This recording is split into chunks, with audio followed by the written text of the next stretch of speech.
안녕하세요. 두목TV 밑줄입니다. 이번에 소개해드리는 책은 헌법 안에서 상대방의 의견을 이해해보려는 마음과 자세가 혐오와 배절을 내려놓을 수 있게 되지 않을까 하는 기대를 담았다는 헌법에 없는 언어입니다. 책을 좀 살펴보면 유광의 표지에 점들이 이어진 선을 또 다른 선이 사선으로 나누고 있는 그림이 그려져 있고 그 안은 다채로운 색이 입혀져 있습니다. 어떤 의미가 있을 듯 하지만 잘 모르겠네요. 헌법에 대한 재미있는 이야기가 담겨 있으리라 생각이 들었는데 생각과는 다르게 묵직한 생각거리를 던져주는 책이었습니다. 내지는 개인적으로 페이지를 가득 채운 활자로 읽기는 쉽지 않았네요. 그럼 제 리뷰로 넘어가 보겠습니다. 헌법에 없는 언어, 저자 정관영, 출판 5월의 봄입니다. 생각보다 헌법이 구체적이라는 문장에 호기심이 났다. 헌법하면 평등이나 불평등 아니면 약자나 정의 등 익숙한 단어가 아닌 명확한 실체도 없이 무턱대고 구체적이라니 당황스럽다. 단 한 번도 법은 보통 사람의 편이라고 생각해 보지 않았다. 그게 소위 말하는 돈 없고 백 없는 약자라면 더더구나 법은 구체적으로 보호해 주지 않는다고 생각하는 터라 대놓고 구체적이라는 선언부터 하는 것이 막연하고 상당히 추상적이라 생각이 돼서 더 궁금했다. 무엇이 구체적일까? 드라마 나라라 개천용에서 검경의 사건 조작과 재판부의 무능으로 살인 누명을 쓴 두식은 이렇게 외친다. 우리 같이 없는 사람들은 변호사를 어떻게 사야 하는지도 몰라서 감옥에 가야 한다. 라고. 법이 돈 없고 백 없는 사람에게도 평등할 순 없을까? 법은 규범이고 규범은 사람 간의 약속이다. 그래서 법은 사람을 중심에 두어야 하고 사람을 살려야 한다. 약속은 지켜져야 한다. 그런데 이 법이라는 것이 권력이나 재력을 덮었으면 투미해진다. 구체적이지 않고 사람을 필요에 의해 배제하고 죽인다. 법을 몰라도 약속을 지키고 사는데 법을 잘 아는 사람들이 약속을 지키지 않는다. 그래서 약자는 선한 게 아니라 모자란 사람으로 내몰려 스스로 변호할 힘을 잃는다.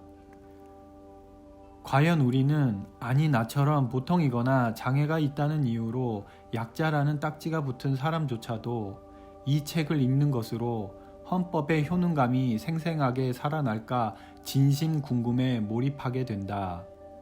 내용은 판결이 쌓이면 판례가 되고 그게 굳으면 법리가 된다면서 판례를 통한 사례로 법을 설명하는데 민사와 형사 거기에 헌법 조문을 넘나드는 이야기는 확실히 흥미롭다. 하지만 그에 못지않게 딱딱하고 어려워 읽어내기 쉽지 않다. 특히 판결과 관련해 3심 제도를 운용하는 이유가 법적 판단을 하는 사법부의 사회적 견해나 가치관의 반영을 고려한 이유라니 솔직히 법리적 해석을 인간이 한다는 것 자체가 모순일지도 모르겠다. 법관의 개인의 가치관이나 인격에 따라 법정에 선 개인이 천국을 오갈 수도 있다는 건 말이 안 된다.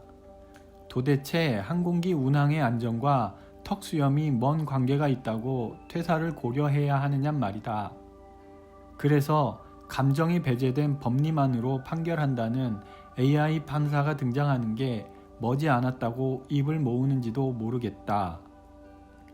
내가 할 일 없이 기대만 하는 이유는 인류가 만든 현대의 재판 제도에서는 판결문을 읽고 수긍하거나 비판하는 것밖에 판결에 대해 우리가 할 수 있는 게 없기 때문이다. 49쪽. 내용의 많은 사례와 사견을 담으려 했는지는 모르겠으나 페이지마다 빼곡히 들어차 있는 활자들이 종종 길을 잃게 만든다. 방금 읽은 문장인데 처음처럼 새롭게 읽혀 내심 당황스럽다. 문제를 다루고 싶지도 수없이 전문가들이 문제를 제기하고 대안도 제시된데다 수많은 해외 사례도 있고 외국 노동자들이 고개를 절레절레 흔드는 이 황당한 상황에 한국 법률가는 고작 부끄러워진다고 한다. 한국의 노동자인 나는 고작 몇 줄을 읽는 것만으로 피가 거꾸로 치솟는데 말이다. 한국의 법은 분명 약자를 위한 법이다. 대항하지 못할 수준으로 약자를 올가매는데 최적화라도 된 것 같으니 말이다. 특히 징벌적 손해배상이 반드시 적용되어야 할 특정 분야는 건드리지 않는다. 기자나 의사, 급발진 같은 차량 결함 등 일반 시민이 어쩌지 못하는 것들에서 법은 시민을 보호하지 않는다. 노동자는 당연히 보장된 권리를 행사했음에도 수억 원씩 징벌적 손해배상을 때리면서도 약한 노동자가 아닌 기업의 이익을 우선 적용하는 게 말이 되느냐 말이다. 사실 법조계가 양승태나 윤석열 이전에도 정치적 이익에 따라 말과 양심을 손바닥 뒤집듯 바꾸는 법조인이 없지는 않았을 터이지만 개인적으로 두 인물 이후 더 이상 법조계는 정의나 신뢰 같은 말과는 어울리지 않는 집단으로 생각하게 됐다. 적어도 최고 법원만큼은 중요한 법적 쟁점을 풀어가는 과정에서 시민들에게 납득할 수 있는 설명을 해야 한다. 72쪽. 이 책은 헌법 혹은 법률 언어 이면에 일반 시민들이 미처 읽을 수 없는 많은 이야기들이 담겼다.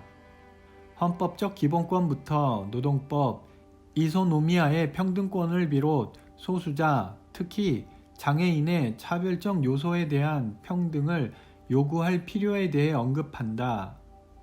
분명 장애인으로서 고무적인 문장임에는 분명하지만 우리 법은, 그러니까 장애인 차별금지법은 2007년 제정 이래 여전히 답보 상태라고 할 수 있다.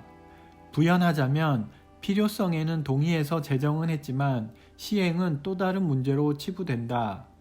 예를 들어 어느 음식점에 장애인이 들어가지 못해 음식을 제공받지 못한다면 당연히 누구나 접근 가능해야 하는 문제에서 차별받은 것이다.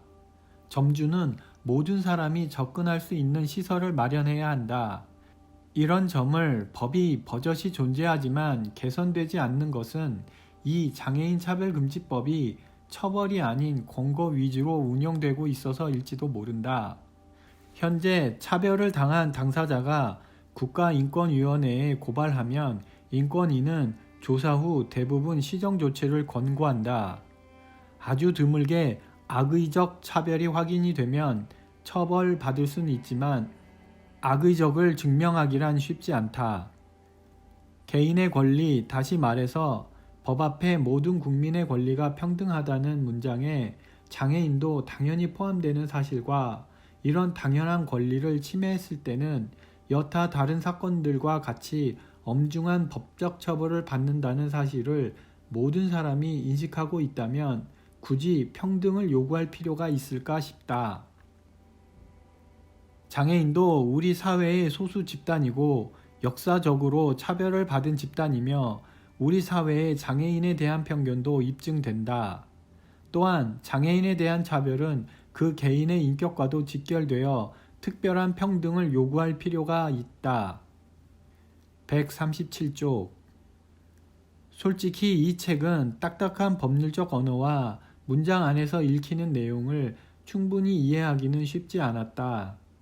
하지만 그럼에도 저자는 문장에 감춰진 이유를 설명하려 애쓴다. 대법원의 판결문에서 어떤 문장은 일반인 혹은 법률가의 눈높이에서 어떻게 읽혀지는가에 대한 설명을 하고 때론 아쉬워한다. 그래서 읽으면서 저자를 법률가로서 지지하게 된다. 그리고 저자의 마지막 표현대로 헌법의 세세한 부분을 일반 국민이 몰라도 사는데 지장이 없는 것일 수도 있다. 하지만 아는 만큼 보이고 보이는 만큼 대항할 수 있을지도 모른다는 생각에선 이 책은 보이지 않는 헌법을 조금이라도 볼 수 있는 계기를 만들어준다. 그런 점에서 읽는 것만으로도 피가 되고 살이 되는 책이다. 저와 함께 편안하고 좋은 시간이 되셨다면 좋아요와 구독 부탁드립니다.